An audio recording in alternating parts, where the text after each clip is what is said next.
So, how do you say I have a car in German? You know, it's one of the very first complete sentences that most of us try to learn.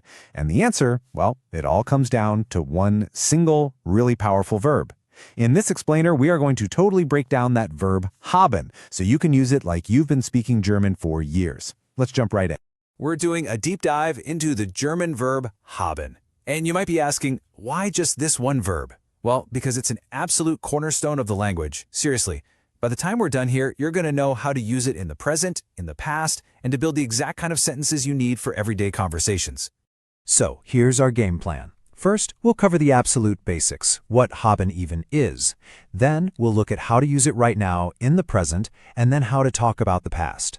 After that, we get to the cool part, how it works as a helper verb. And finally, we'll wrap up by looking at some super common mistakes so you can avoid them. All right, let's kick things off with section 1. What is haben? This is ground zero, the absolute foundation. At its core, it's actually super simple. Haben is the German verb for to have. That's it. Let's just hear how a native speaker says it. Haben.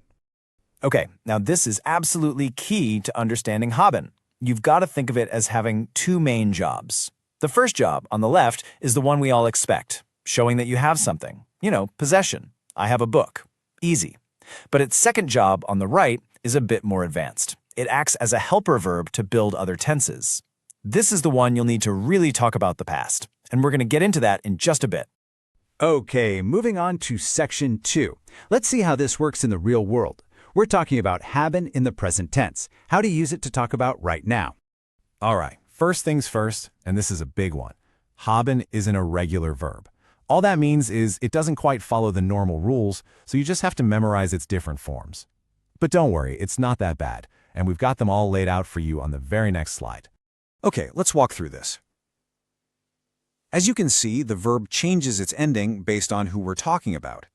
So for ich, which is I, it becomes habe. For du, the informal you, it's hast. Let's hear all the different forms spoken out loud. Ich habe, du hast, hat, sie hat, es hat, wir haben, ihr habt, sie haben. And there it is, the answer to our very first question. How do you say, I have a car? This is it. Since the subject is ich, or I, we use the form we just learned from that table, habe. Ich habe ein Auto. Let's try another one. To say she has time, we use sie for she, which means the verb changes to hat, just like we saw in the chart. See? It's really just a matching game. Match the person to the right form of the verb. Pretty straightforward, right? Sie, hat, tight. Perfect. You've got the present down, so let's jump back in time and talk about the past. This section is all about the simple past tense, which in German is called the Präteritum. Now, this is the tense you're going to see a lot in books and more formal writing.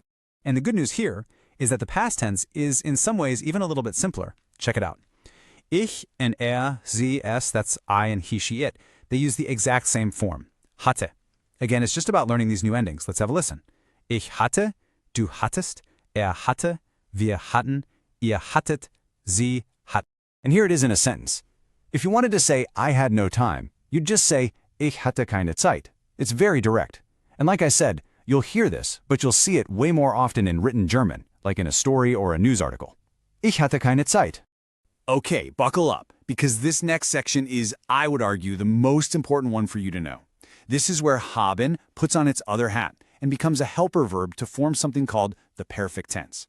And here's the secret, the perfect tense is how German speakers actually talk about the past in most conversations. If you want to sound natural, this is what you need. Now, to build this conversational past tense, you need two puzzle pieces. The first piece is a present tense form of haben, which we already know. The second piece is something new called a past participle. For the verb haben itself, that form is gehabt.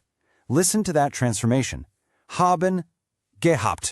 And here is the recipe for it. I know it looks a little strange at first, but trust me, it's super consistent. You start with your subject and the right form of haben. Then you put all the other stuff in the middle. And then, and this is the part you have to remember, that past participle gets kicked all the way to the very, very end of the sentence. Let's see that formula in the wild with the verb lernen, which means to learn. Ich habe gelernt. See how that works? Ich is our subject, habe is our helper verb right next to it, and then gelernt, the past participle, is waiting patiently right at the end. This sentence structure is something you will hear constantly in Germany. Ich habe gelernt. Now this right here is a total game changer. Listen up. The vast majority of German verbs use haben to make this past tense. What does that mean for you? It means that if you're ever stuck in a conversation and you can't remember if you should use haben or the other helper verb, sein, just go with haben. It is your safest bet, a fantastic rule of thumb to remember. And that safest bet rule leaves us perfectly into our final section, common mistakes. Let's take a closer look at that whole haben versus sein decision, because honestly, it's one of the biggest hurdles for anyone learning German. So when don't you use haben? Well, here's the main rule you need to know. On the left, you use haben for most verbs, especially actions that are static, where you're not really moving from point A to point B, like eating. But on the right, for verbs that do show movement from one place to another, like going, you have to use the verb sein.